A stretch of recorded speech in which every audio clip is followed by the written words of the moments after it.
Hello again, welcome to my third video. There will definitely be many more because we're on like full-on lockdown now, so... This video is about macarons, which are something I've made a few times before. It was also requested by my cousin Amber and my aunt Orla and my granny, so here you go. I would describe the experience as mixed, because macarons are rarely a smooth process. Even if you succeed at them once, there's no guarantee that you're gonna get that the second time because they're just like that. But anyway, without further ado, let's just get into it.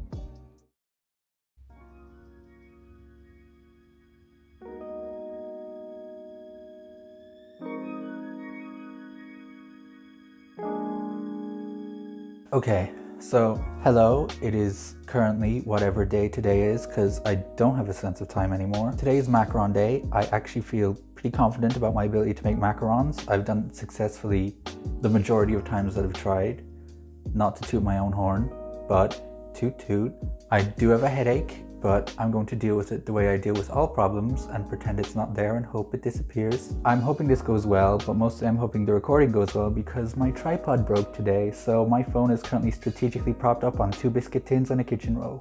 Macarons are very fickle, but I feel like I know them well enough to be able to figure it out. Honey, you've got a big storm coming. For the macarons, first a bit of prep work. Crack 3 large eggs and leave the whites out to come to room temperature. A lot of macaron recipes will talk about aging your egg whites. Apparently it makes it work better. I've done it and I've not done it and I've never noticed a difference, so... If you've planned to make macarons in advance, I suppose you might as well just leave the egg whites out the day before if you know you're going to be doing it, because it's worth a try. Now that you've got your whites, it's time to examine the age-old question. What do you do with the leftover yolks? For the sake of science, I decided I would try and scramble them. I mixed them together with a little bit of salt and pepper and I scrambled them the way I would scramble any egg, in a non-stick pan with some butter. I stirred them around until they seemed to be scrambled, which didn't take very long. Then I put them on the world's smallest piece of toast and gave them a try. I was pretty excited to try them because the yolk is the best part of the egg, so oh my god, that is the worst texture I've ever eaten. It's so sticky and it tastes weird and bad. Never mind. Getting back on topic, put the almond flour and the icing sugar into a food processor. Pulse them together until they're completely combined and the almond flour is as fine as possible. Even the finest bags of almond flour that I've bought always still have some pieces that are too big scattered throughout them. Once they're combined, pass them through a sieve and into a bowl. The next step is to make a meringue. Put your egg whites and half a teaspoon of salt into the bowl of a stand mixer and beat them on high with the whisk attachment. When they get foamy, add in 1/4 teaspoon of cream of tartar. Put the mixer back on high and start to stream in your sugar slowly. Now beat it until it reaches stiff peaks, which might take a little bit of patience. You're gonna have some time, so how you doing? You holding up good? I love what you're wearing. That shade of pajamas really brings out the cabin fever in your eyes. Oh look, it's ready. You'll know you're at the right stage when the meringue forms this small bend in the peak, which the French call the beak, and which I call Jimmy Neutron's hair. When you reach this point, it's time to add some colour. When you dye the meringue, make sure to use either gel food colouring or icing colours. Liquid food colouring isn't going to work out as well. It's going to look faded and it might mess with the texture a bit. Beat it on high until it's incorporated and you should have a smooth, glossy meringue. And now to combine the dry ingredients with the meringue. Add the almond flour mixture about 1/3 at a time to the meringue and fold them together. You'll want to drag your spatula underneath the batter, fold it over and then pull through the middle. This process is often called the macaronage. Rotate the bowl as you do this to make sure that you're being thorough. Realistically, you can afford to be a bit more aggressive than I'm being as well. My failure to do this is part of why I had issues later, you'll see. To test when it's done, you should be able to drag the batter up and it should ribbon down to form a figure 8 that doesn't break. Notice how mine does break, but I plow on with confidence, completely ignoring it anyway. Do not be me. When the batter is ready, put it into a piping bag with a small round tip. Use a little bit of the batter to stick the baking paper to your pans. When you're piping the mixture, you want to pipe straight down in a circle without moving it very much. Twist it around to cut it off when you're finished piping one macaron. Do this for all of them and you should have a decent amount of macarons. Keep in mind that they're still going to spread out a bit after you pipe them, so don't go too big. Once they're all piped, bang your baking sheet against the table to pop all the air bubbles. Do this a few times to make sure you get them all. Afterwards, you can use something like a toothpick or a small sculpting tool to fix all the holes that open up. Let the macarons sit for about 30 minutes till they form a skin that you should be able to touch. This is important so that they can develop the little ridges on the bottom, which are called feet. You may have noticed that I've piped all my macarons onto small roundy dishes, and this is because I use the convection oven setting of our microwave oven. Unlike our regular oven, it cooks things evenly and it doesn't have hot spots or anything. The temperature is what it's supposed to be generally, and I find that they don't brown as much either, so the color kind of holds up. Most issues I've ever had making macarons could be traced back to just the oven being a problem, so if you're using a regular oven, an oven thermometer is a good idea to find out what temperature it's actually running at. Baked him at 150 degrees for about 20 minutes. Here's a riddle. Why didn't the macarons cross the road? Because for some reason a lot of them didn't have feet. So all the shells are out of the oven now, and it could have gone worse, but it also could have gone a whole lot better because they're hollow. And that's not good. That's the exact opposite of what they're supposed to be. They're supposed to be chewy. They're not completely hollow. There is still like interior, but more hollow than they should be. As well as that, they didn't all have great feet development. Some of them are like semi-passable, but most of them almost don't have any at all, which sucks. I think the main problem is I didn't beat enough air out of them. Generally when a macaron is hollow, too much air. Feet development isn't great, too much air. None of the cracking is worse than say this one, and that's fine. I can work with this. And since none of the cracking is like that bad, I think that the decorating can probably save these things. If there's one thing I know how to do, it is dress up garbage so that it looks like an actual good final product. That's the only reason I've gotten so far in college.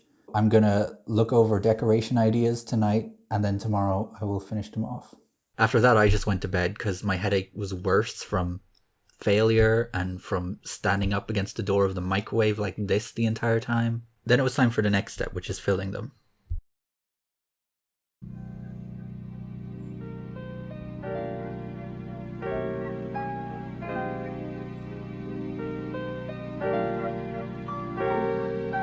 I was looking into ideas to salvage the decoration last night, and I'm thinking of doing like a dip situation. So I'll fill them and then I'll like half dip them in something. We'll figure it out. They don't look as bad as I remember them looking. They're still pretty ugly, but like the feet aren't as pathetic as I remember them being. Some of them still straight up don't have any, but in terms of filling, I don't know. I'll probably just do like vanilla buttercream. I might make it pink. Pink and blue is good. And then when the camera turned off, I immediately changed my mind and made a raspberry filling. For the raspberry buttercream, I kind of just made this up as I went along, so I'm probably going to be a bit vague. Anyway, I took some frozen raspberries and put them in a saucepan with the juice of a lemon. Heat them up, stir them together, and squash them down as the raspberries become soft. In a momentary lapse of judgment, try to use an immersion blender on molten hot raspberries. Immediately reconsider. Keep stirring and squashing until the raspberries become very thick. Take it off the heat, let it cool down completely, and then blend it. You should end up with this thick, shiny red puree. Don't forget to clean all of the blood from the crime scene. Nobody has to know. Cream 230 grams of butter in a stand mixer until it's fluffy. Slowly add about 400 grams of icing sugar until combined. Although realistically I could have halved this entire recipe because I had a lot left by the time I was done. Now add the puree about a tablespoon at a time until it looks and tastes the way you want it to. I ended up using 2 generous tablespoons.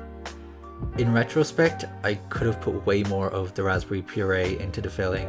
The only reason that I didn't is because I didn't want it to turn too red, because I want it to be like blue and pink, but it almost immediately turned red anyway, so I don't know why I was fooling myself. Plus when I tried to water it down with milk, the texture kind of changed. It got a bit separated looking. Probably because the milk and the lemon juice together made it kind of curdle a bit. But even though the visual wasn't great, the taste and texture was fine when I ate them, so it didn't really matter. When it's done, put the buttercream into a piping bag with a small round tip once again, and then you can start to fill your macarons. You should always match the macaron shells that you have beforehand so you have pairs that are the same size. Pipe a dollop onto one shell and then sandwich the other on top gently.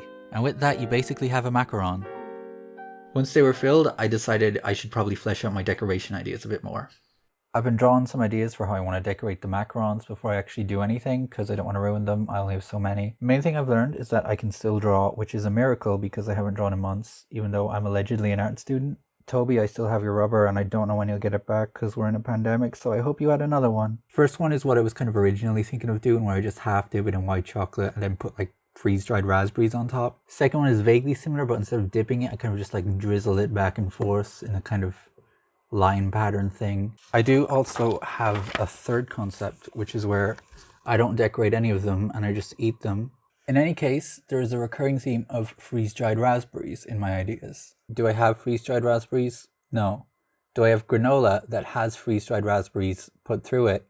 Yes. Would I dump a whole bag of granola into a bowl and go through it with tweezers to pick out the freeze-dried raspberries one by one? Yeah. Waste your time, your energy, and your last brain cell picking pieces of freeze-dried raspberries out of a bowl of granola. After I picked them out, I chopped them up a little bit so I could get a bit more size variation when I used them. Melt some white chocolate in the microwave and put it in a piping bag. Snip the end and it's time to decorate. I ended up going with my second decoration idea because it seemed easier and less likely to turn out bad. I just squeezed on the piping bag and dragged it forward and back over the macarons. Once I'd gone over them once, I did a second pass so I could get some overlapping lines and go over areas I might have missed. And then while the chocolate was still melted, I sprinkled on some of the freeze-dried raspberries. And with that, they were done. Once the macarons are assembled, you need to refrigerate them for at least one night first so that the filling and the shells can kind of come together and become the kind of crispy, chewy texture that they're supposed to be.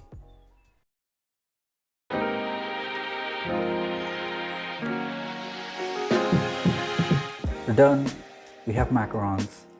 They kind of worked. I mean, they look really pretty. I've managed to mostly hide how hollow and fragile they secretly are, which, me too. I was very worried that the drizzle effect would end up looking terrible and too thick and glob everywhere, but it actually went fine. Like, I know I can do better and I've done better, but I just didn't mix the batter enough, and that just was important to get right, and I didn't. But they're still macarons and they're still edible, and at the end of the day, isn't that what matters? I'll probably make better ones in future and I'll record that as well so that I have proof that I can make macarons. But like, I can. These are macarons. They just happen to be hollow. Hollow macarons are still macarons. Tip of the day. And that was my macaron experience. I forgot to taste them on camera, but they tasted really good. I still could have used more of the puree, it would have tasted even better. And a lot of them were not as hollow as I thought they would be, so that was good.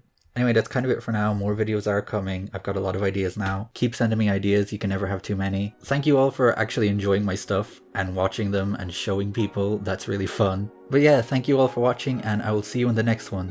Bye.